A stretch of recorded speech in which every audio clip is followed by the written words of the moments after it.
So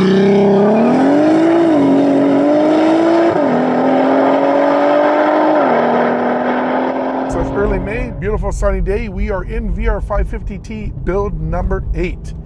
This is a special build, not only because we swapped out the motor, but we swapped out the car. This R originally was given birth with a jet black finish, and she's flying out of our shop in Nardo Gray.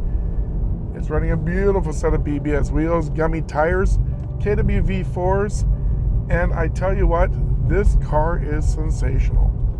The VR550T had been on hold for a season while we worked out a small little nuance in that finite drivability, and I tell you, when we solved it, it just opened the floodgates.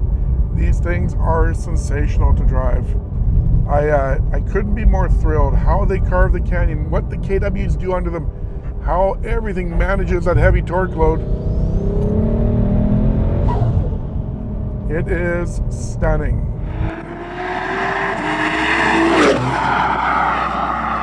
Well, we are blessed as a company in our 35th year to have customers such as the one that owns this build, that were patient enough and supportive enough to allow us to figure out the nuance that showed up unannounced right as we were trying to get these cars built. Meant that we had to put the entire VR550T program on hold, didn't book any new builds while we sorted that out, but now that we're able to get these things delivered one by one by one, these first 10 are starting to flood the streets. This one should be shipped out later this week. We're going to be able to rekindle that momentum and get these motors, these packages sailing.